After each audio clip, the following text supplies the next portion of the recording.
Hello नमस्कार साथियों, आज हम लोग रासायनिक तत्व के नामकरण पद्धति से रिलेटेड सवाल को देखने का प्रयास करेंगे। इससे समझने का प्रयास करेंगे इस रासायनिक तत्व के नामकरण को कैसे रखा गया है और नामकरण के बाद इसका संकेत कैसे रखा जाता है। इन सभी चीज़ों के बारे में आज हम लोग अध्ययन करने वाले हैं। तो सबसे पहले आता है डाल्टन साहब। उन्होंने इस नामकरण पद्धति को या नाम को किसी भी तत्व के नाम को शॉर्ट करने का प्रयास किया और शॉर्ट करने के प्रयास में उन्होंने बताया जैसे कि हाइड्रोजन के लिए इस तरह गोल करके एक बिंदु दे देना है, कार्बन के लिए इस तरह सर्कल करके पूरी ब्लैक कर देना है, कलर कर देना है, ऑक्सीजन के लिए इस तरह से गोल करके ऐसे कर देना है, खाली छोड़ देना है, फास्फोरस के लिए ऐसे गोल करके ऐसे ऐसे कर देना, सल्फर के लिए ऐसे ऐसे कर देना। डाल्टन साहब जो रासायनिक तत्व के सिंबल के रूप में जो सिद्धांत दिए थे या फिर इस तरह का सिद्धांत जैसे हाइड्रोजन के लिए गोल किया, ऐसे कार्बन के लिए गोल किया, ऑक्सीजन के लिए ऐसे गोल किया, फास्फोरस के लिए वैसे गोल किया, इस तरह के गोल से कोई प्रॉब्लम वैज्ञानिकों को नहीं था। प्रॉब्लम स्टूडेंट को था।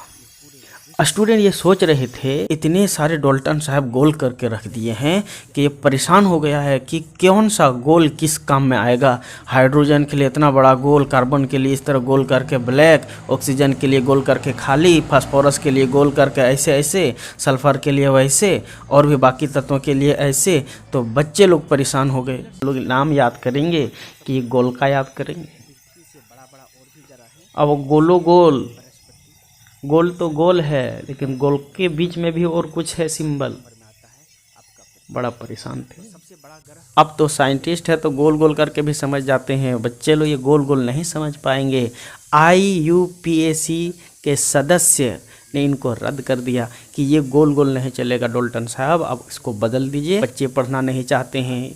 एक तो ऐसे भी एलिमेंट का नाम इतने सारे हैं, नाम याद करने में बड़ा प्रॉब्लम, और साथ में आप संकेत को इसको गोल गोल करके सिखा रहे हैं। साहब ये सिद्धांत आप वापस ले लीजिए, बच्चे लोग सब भाग जाएंगे, जो पढ़ रहे हैं वो सब भाग जाएंगे, इतना सारा गोल गोल नहीं कर पाएंगे वो। अब तो वैज्ञानिक आप समझ पा रहे हैं, बच्चे लोग नहीं समझ पाएंगे। 3-4 साल के बाद 1813 ईस्वी में एक वैज्ञानिक और खड़ा करते हैं हाथ।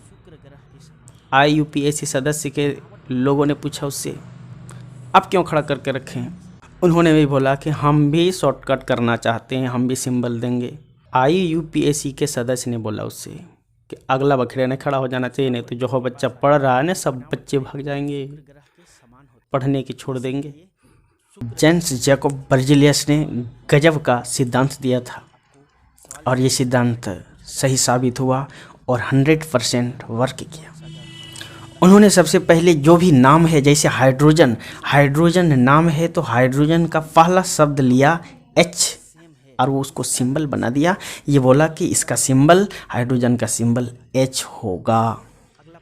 हीलियम, हाइड्रोजन के बाद हुआ हीलियम, हीलियम के लिए HE, कैपिटल H और स्मॉल E। उन्होंने अपने नामकरण पद्धति में उन्होंने बोला कि 2 लेटर का सिंबल रखा जाएगा और इसमें से पहला लेटर जो होगा वो कैपिटल रखा जाएगा, जबकि अगला जो लेटर होगा, सेकंड लेटर जो होगा वो स्मॉल रखा जाएगा। इससे ये कन्फ्यूजन दूर हो जाएगा बच्चों में कि ये कौन सा तत्व का है और कौन सा तत्व नहीं है। इन्हीं तत्वों में से कुछ तत्व जो है लैटिन शब्द के हिसाब से उसका संकेत रखा जाता है, जिसको आज हम लोग याद करने का प्रयास कर रहे हैं, ठीक है। और वो लैटिन शब्द इस तरह से हैं, जैसे सोडियम को लैटिन में नेट्रियम कहा जाता है, इसीलिए इसका संकेत जो होगा Na होगा। किसके हिसाब से? लैटिन शब्द के अनुसार Na होता है, ना कि सोडियम के हिसाब से, सोडियम के आधार पर ये संकेत नहीं दिया गया है। ये संकेत किसके आधार पर दिया गया है? लैटिन शब्द के हिसाब से। पोटेशियम को कैलियम भी कहते हैं लैटिन में और इसीलिए इसका संकेत K होगा। गोल्ड को लैटिन में ऑरम कहते हैं, इसीलिए इसका रासायनिक संकेत Au होगा। इसी तरह से सिल्वर को लैटिन में अर्जेंटम कहा जाता है, इसीलिए इसका रासायनिक संकेत Ag होगा। अब ये पहले 4 याद कर लेंगे, फिर अगले की ओर बढ़ते हैं। चलिए पहले एक एक करके, sodium, potassium, gold, silver. Sodium, potassium, gold, silver ये सभी के सभी तत्व का नाम है। इसका लैटिन नाम इस तरह से है, natrium कैलियम Aurum argentum. Natrium कैलियम Aurum argentum. और उधर इसका रासायनिक संकेत जो है NaKAU और Ag। NaKAU और Ag। इस तरह से आप आसानी से याद कर पाएंगे। चलिए इसको एक बार रिवाइज भी करते हैं। Sodium, potassium, gold, silver. Sodium के लिए क्या था, नेट्रियम कैलियम ऑरम अर्जेंटम, याद हो जाएगा, नेट्रियम कैलियम ऑरम अर्जेंटम। और इसका संकेत आप लैटिन शब्द के हिसाब से देंगे जो कि इस तरह से है NaKAU Ag। याद हो चुका होगा, अगर याद नहीं हो तो उसको दोबारा रिपीट कर लीजिएगा। आगे की ओर बढ़ते हैं। अगला है mercury, tin, antimony, tungsten. Mercury, tin, antimony, tungsten. Mercury को लैटिन में हाइड्रोगायरम कहा जाता है, टीन को लैटिन में अस्टेनम कहा जाता है, एंटीमनी को स्टीवियम कहा जाता है, टंगस्टन को वुल्फ्रम कहा जाता है। यानी कि लैटिन नाम कैसे है, हाइड्रोगायरम, अस्टेनम, अस्टेवियम, वुल्फ्रम। हाइड्रोगायरम, stannum, stibium, वुल्फ्रम।